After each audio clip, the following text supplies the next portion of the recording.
مزامیر کی کتاب زبور 107۔ خدا کی شفقت کے لیے حمد و ستائش۔ خداوند کا شکر کرو کیونکہ وہ بھلا ہے، اس کی شفقت ابدی ہے۔ خداوند کے چھڑائے ہوئے یہی کہیں جن کو اس نے فدیہ دے کر مخالف کے ہاتھ سے چھڑا لیا اور ان کو ملک ملک سے جمع کیا، پورب سے پچھم، اتر سے دکن، وہ بیابان میں صحرا کے راستے پر بھٹکتے پھرے۔ ان کو بسنے کے لیے کوئی شہر نہ ملا، وہ بھوکے اور پیاسے تھے اور ان کا دل بیٹھا جاتا تھا۔ تب اپنی مصیبت میں انہوں نے خداوند سے فریاد کی اور اس نے ان کو ان کے دکھوں سے رہائی بخشی۔ وہ ان کو سیدھی راہ سے لے گیا تاکہ بسنے کے لیے کسی شہر میں جا پہنچے۔ کاش کے لوگ خداوند کی شفقت کی خاطر اور بنی آدم کے لیے اس کے عجائب کی خاطر اس کی ستائش کرتے، کیونکہ وہ ترستی جان کو سیر کرتا ہے اور بھوکی جان کو نعمتوں سے مالا مال کرتا ہے۔ جو اندھیرے اور موت کے سائے میں بیٹھے مصیبت اور لوہے سے جکڑے ہوئے تھے، کیونکہ انہوں نے خدا کے کلام سے سرکشی کی اور حق تعالیٰ کی مشافرت کو حقیر جانا، اس لیے اس نے ان کا دل مشقت سے عاجز کر دیا۔ وہ گر پڑے اور کوئی مددگار نہ تھا۔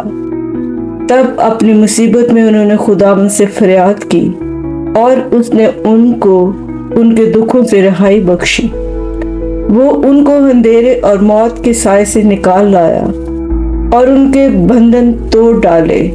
کاش کے لوگ خداوند کی شفقت کی خاطر اور بنی آدم کے لیے اس کے عجائب کی خاطر اس کی ستائش کرتے، کیونکہ اس نے پیتل کے پھاٹک توڑ دیے اور لوہے کے بینڈوں کو کاٹ ڈالا۔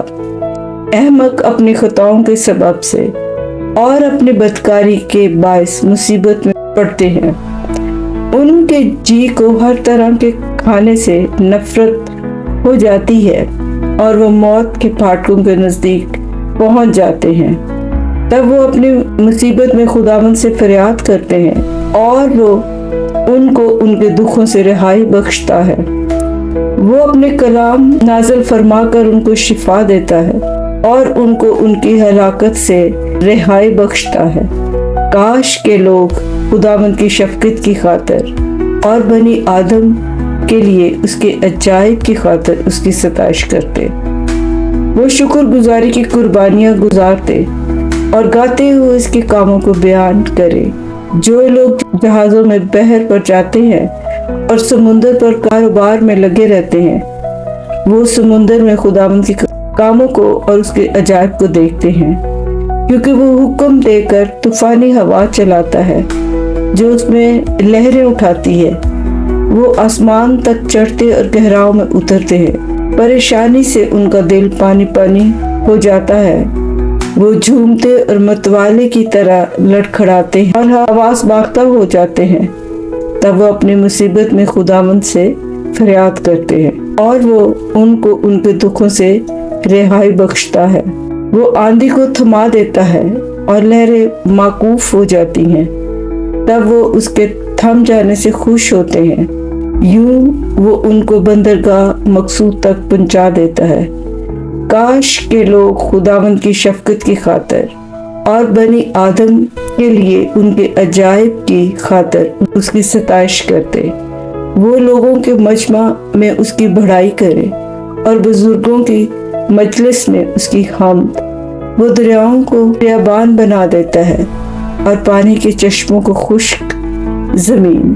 وہ زرخیز زمین کو صحرائے شور کر دیتا ہے، اس لیے کہ اس کے باشندے شریر ہیں۔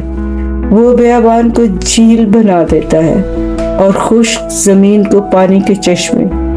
وہاں وہ بھوکوں کو بساتا ہے تاکہ بسنے کے لیے شہر تیار کرے اور کھیت بوئیں اور تاکستان لگائیں اور پیداوار حاصل کریں۔ وہ ان کو برکت دیتا ہے اور وہ بہت بڑھتے ہیں اور وہ ان کے چپاؤں کو کم نہیں ہونے دیتا۔ پھر ظلم اور تکلیف اور غم کے مارے وہ گھٹ جاتے ہیں اور پست ہو جاتے ہیں۔ وہ عمرہ پر ذلت انڈیل دیتا ہے اور ان کو بحرانے میں پھٹکاتا ہے۔ تو بھی وہ محتاج مصیبت سے نکل کر سرفراز کرتا ہے اور اس کے خاندان کو ریوٹ کی طرح بڑھاتا ہے۔ راست باز یہ دیکھ کر خوش ہوں گے اور سب بدکاروں کا منہ بند ہو جائے گا۔ دانا اس باتوں پر توجہ کرے گا اور وہ خداوند کی شفقت پر غور کریں گے۔ آمین۔